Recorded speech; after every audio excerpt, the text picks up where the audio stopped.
Ces trois questions sont pour moi celles qu'il faut se poser lorsqu'on entre dans une institution, dans une église ou dans un groupe spirituel. Je pense à cette question que je posais au Dalai Lama. Pour vous, quelle est la meilleure religion? La meilleure religion, c'est celle qui nous rend meilleurs, me répondit-il. Et non pas, c'est la mienne. La meilleure religion, c'est celle qui nous rend plus intelligents, plus aimants, plus vivants, plus libres. Formulée d'une autre façon, la question pourrait être, sommes-nous branchés sur l'être ou sur des concepts liés à l'être? C'est tout à fait cela. Cela nous raccorde-t-il au réel ou à une idole?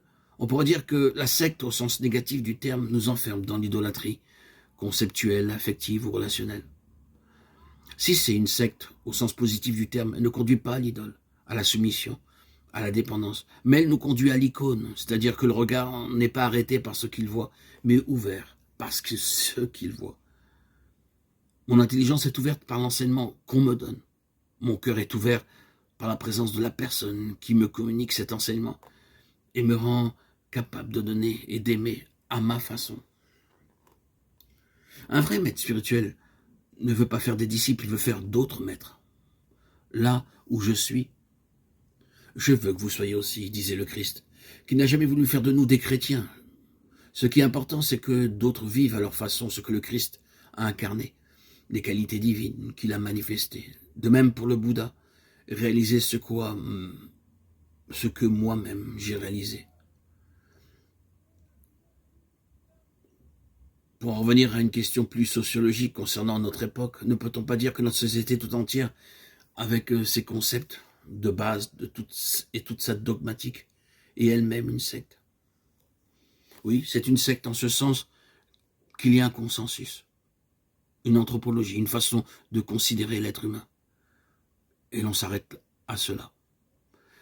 Et l'on veut enfermer tous les gens dans cette conception de l'être humain que l'on impose à l'école, quelquefois dans les églises. Il s'agit d'une vision réductrice et bornée de l'être humain, qui ne prend pas en considération sa profondeur, sa dimension essentielle.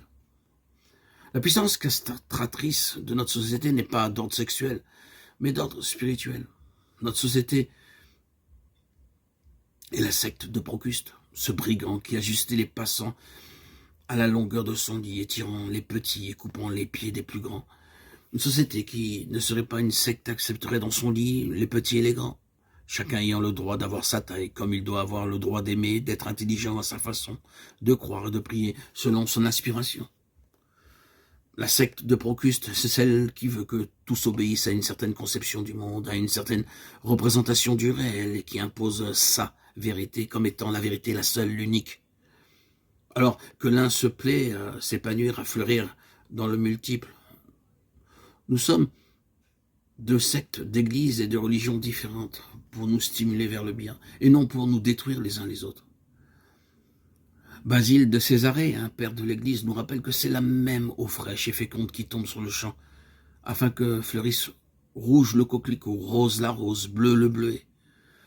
L'unique donne à chacun sa couleur, afin que nous élevions vers lui un bouquet de louanges différenciées. Nous avons sans cesse à sortir des impasses ou des ornières que sont sectarisme et syncrétisme. Il ne s'agit ni de tout mélanger, ni de tout opposer. Être enraciné dans sa tradition, ouvert aux autres traditions. De son enracinement et de son ouverture dépend la santé de l'arbre. Ni sclérose, ni dispersion de son enracinement et de son ouverture découle la santé de l'homme.